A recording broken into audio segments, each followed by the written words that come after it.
What's up, friends? Welcome to The Beautiful Mess, where we talk about tools and tactics to improve your life. My name is Paul, and I welcome you aboard as we dive into books this episode. In particular, I want to talk about my intention this year to read 40 books and how I think that's actually possible, whereas in years past, I don't think I've ever read close to 40 books, maybe when I was a little kid. Picture books are great, or those short books. Yeah, I definitely read more when I was a kid, I guess. Moral of the story is read shorter books. So what I want to recommend, so what I started in the last episode is like, I want to give you a takeaway that you can, just take right away and start applying within the first 5 minutes of the episode. So this takeaway is how to read more books using audiobooks. So the long and short of this episode is the reason why I'm going to be able to read 40 books is that I'm using largely audiobooks because for me, I find it a lot easier to find time to listen to audiobooks because often, you're driving somewhere, you're, walking to different places, or maybe you have some time while you're doing the dishes or, folding laundry, you name it. There's often times where you can find ways to use those, gaps in your day to listen to more books. So I highly recommend that you start considering using audiobooks, maybe, using some headphones, whether they're wireless or wired, using your phone or, your car stereo. If you don't have a way to play audio in your car, consider getting a cheap adapter. If you have at least a aux in, you could get an adapter for your phone. That way you can start playing audiobooks that way while you drive to work or something. And that alone will help. And then also just listening at 2 times speed. I've grown accustomed to listening to 2 times speed. I know somebody that listens to 3 times speed. If you can believe that. People listen to audiobooks at 3 times speed. I don't know how you can understand anything at 3 times speed. Maybe if they read really slowly, but I've tended to gear towards maybe 2 to 1.5. And especially if it's like a fiction book, I'd rather read it at a slower rate because it's, you're trying to enjoy the book. You're not trying to just speed through as fast as you can, because let's be real, if you speed through the book, you might not enjoy the process as much. So just some things to keep in mind. That's my hope. And the reason why I think it's achievable to read 40 books this year is because so far using audiobooks, I've managed to read about 16 books so far, and this is March. So we're about 3 months into the year, and I've managed to already read 16 books. I'm almost halfway there, and it's not even half, it's not June yet. So I think it's very achievable. And so if that's something that you're interested in, I highly recommend sticking around. I'll kind of give you some recommendations, whether it's apps or, ways to get books and reading more. And I guess to start things off, why should you be interested in reading more, especially in this digital age, where, you can get a lot of information via YouTube, via podcasts. There's so many different ways to get information these days. Why books still? And I think the simple fact is that it's a medium that we've used, and it's for quite some time, and it's stood the test of time for, a long period of time. Books just are a higher quality resource in many ways. And again, going back to one of our earlier episodes where we talked about how we learn, that our learning's done kind of more like thimble by thimble versus like the water hose of content just being poured out at you via like the internet with articles, with links, that are constantly, trying to get your information, like trying to get your attention, that actually hinders learning. So, listening to a book or being, sitting down with a book where there's little distractions, it's a great form of learning. And I don't think there's much that's replaced it since then. And the other recommendation I would have is like choose books that resonate with you. Choose the method that resonates with you. For me, audiobooks has been great. However, maybe you prefer to read things on your Kindle, maybe even your phone.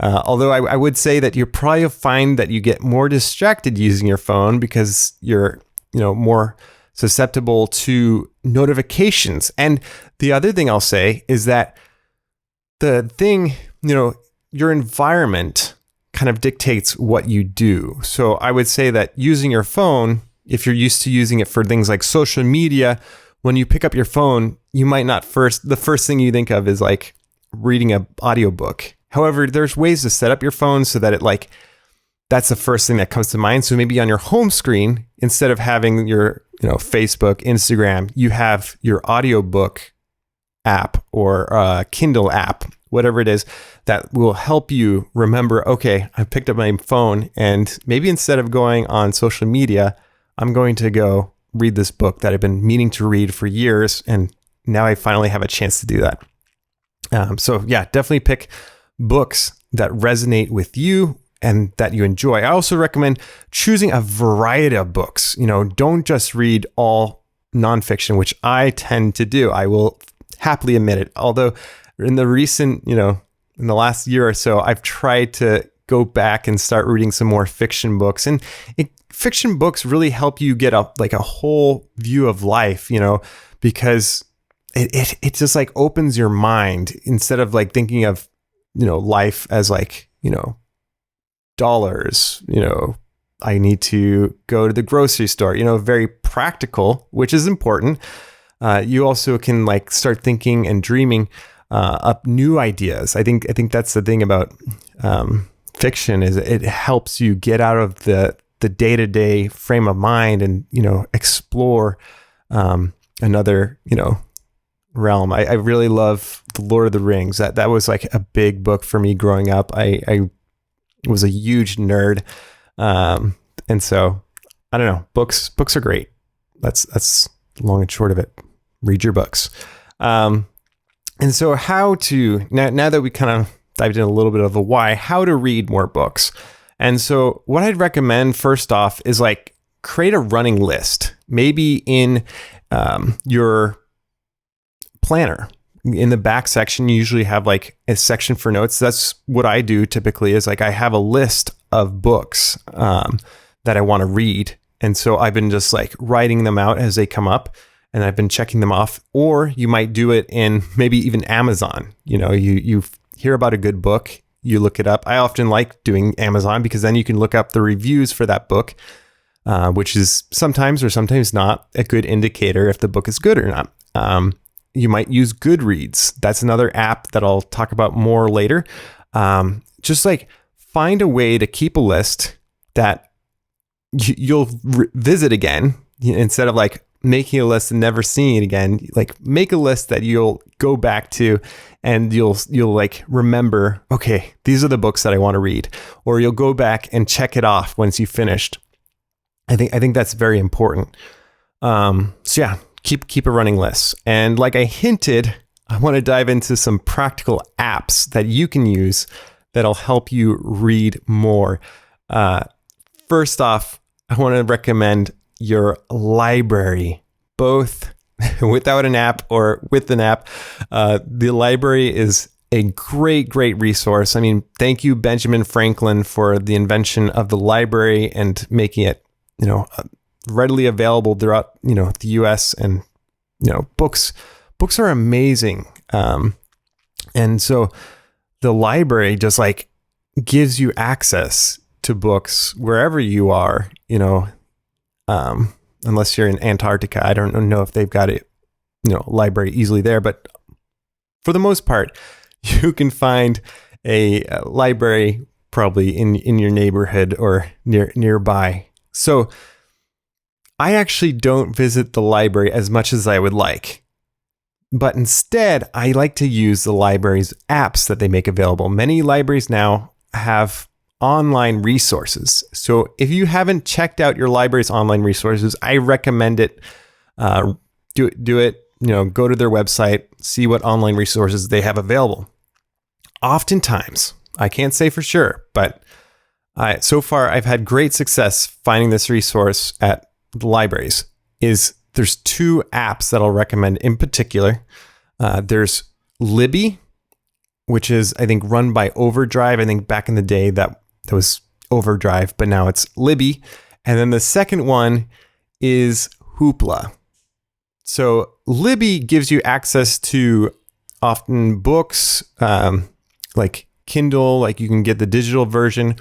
And with Libby, you can actually load it onto your Kindle device, whereas Hoopla, they don't really allow that, at least as of when I tested it last. But Libby allows you to like just get it right on your Kindle. You borrow it. It's super convenient. I love that. Like, you don't have to visit anywhere. You can just go on your phone, download the resource. They have audiobooks. I think they might even have magazines or something, but a great resource. Highly recommend Libby. They usually have like a borrow system. So you have like a certain number of credits each, or like you have, a certain number that you can have borrowed out at a time. And I've never really had much of a problem or, hit that limit that made a difference in my life. So, and then you have like a certain number of requests that you can make on books. Great resource. And the second resource is Hoopla, which they actually have videos on there. They've got audiobooks, they've got a lot of different resources. They might even have music on that one. But Hoopla is a great app. Highly recommend. That one usually I think is a credit base. So like each month you have a certain number of credits, probably based on your libraries, what they have available. Here's the pro tip. So yes, you have those apps and you'll search for something and maybe they don't have it or have it available. So what you want to do is go to your library's website and request it. I don't know if you've used the request feature before, but oftentimes, so far where I am, I've had great success with this. I request an audiobook. I request it, and they get it nearly right away. And so, the next few days I can go and download it onto my phone. So make use of your library. They're there to, help you. They've got all these resources available. So make use of your library. And then some other favorite apps is you have Goodreads. Goodreads is a fantastic app, both for seeing books and reviews, getting quotes. I remember back in the day when I was big into quotes, like that was a great way to like look up authors' quotes. You can also, they have the reading challenge. So you and your friends can have a reading challenge. But what I love about the reading challenge is like you can set that number. So like I told you, my number is 40 and I've read 16 books so far. And they even show you how you're doing relative to the year. And so I'm actually 8 books ahead of schedule as of right now. So that's really nice. So like maybe you look at it and you're 2 books behind and you're like, okay, I need to like read more this weekend. So I'll make that a priority. So definitely recommend Goodreads. And you can even have your book list that we were talking about, this book stack in there. So highly recommend Goodreads. Amazon, again, you can create lists in there. So that's a convenient way. If you like to use the Amazon app, just go in there, add those. And then Audible, I'll just make a quick mention of it. Audible is a great audiobook platform. I've subscribed at some point and I enjoy it. Although, again, I got that hack, like try requesting something from the library. Maybe you don't need to pay for the Audible subscription. Your library oftentimes will probably be enough for the majority of the people. So if you want to save more, you want to be a little more frugal, maybe go the library route. However, if you have that extra money and, audio books are so important for your growth and development, maybe cancel one of your video subscriptions and go for the books instead. Prioritize your learning. Completely up to you. So the other thing is the Kindle app. I haven't really used it that much, but some people love to read on their phone. So maybe install that. And then if you have some books on there, if you ever find you have downtime, maybe you're waiting in the dentist office, you can pull it up and read some books while you sit there. My other recommendation is like devices that will help you. So I got wireless headphones. I got the AirPods Pro, which have like been a huge help to like the convenience factor of just popping in the AirPods and then like listening to audiobooks makes it so much, like the convenience factor. Again, highly recommend. And then you could also get a Kindle. That's a great way that you can reduce distractions. Don't get the Fire. They have the Kindle, get like the paper or whatever. So it's like the paper, it mimics paper and it's a lot less distracting. So I highly recommend getting one of those because it's just like if you like to read in that way. I have a Kindle. I actually don't use it all too much. Maybe I should. We just charged it up the other day. Maybe that's why I'm doing this podcast episode, because I was thinking about books. Kind of to start wrapping things up and like coming full circle, the why behind reading books. It's so important. Like books change who you are. Like if you look back at your life and see like the influential moments, oftentimes, maybe there was a book that you were reading that had a great influence to you. For example, one book that comes to mind right away is Daryl Eves' YouTube formula. That was very helpful as I started my YouTube channel. So there are often books that like transform you as a person and help you grow. So I would recommend, as you make your book list, as you think about books that you want to read, don't just take, a list off the internet that people say that you should read. Think about what you want to read and the person that you want to become, because the actions that you take are votes for the person that you want to be. So pick those books that will help you get closer. Maybe you think, I want to be like this one person.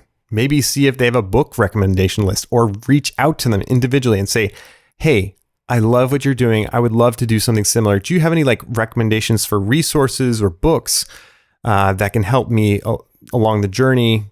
And what have you found useful? So highly recommend, kind of reverse engineering what the end goal is, because just reading books for the sake of reading books is kind of dumb.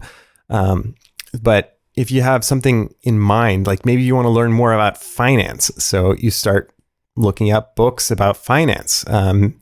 Maybe you want to learn more about YouTube. So there's not as many books about YouTube, but there are some. Again, YouTube formula. It's a good book. Highly recommend.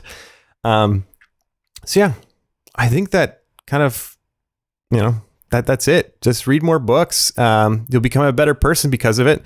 Let me know what's on your reading list. Send me a DM or drop a comment if you're on YouTube or Facebook. Love to hear from you. And speaking of which, if you want to be part of the Messy fam, be sure to subscribe wherever you like to listen to podcasts or watch videos. We're on Spotify, basically any podcast platform, we're on it. YouTube, Facebook, lots of different places. So find us. And again, I always love to hear from you. So DM me and let's be in contact. What do you find are the books that you love, or maybe what are your goals for reading this year? Well, that's all, friends. Till next time, stay messy.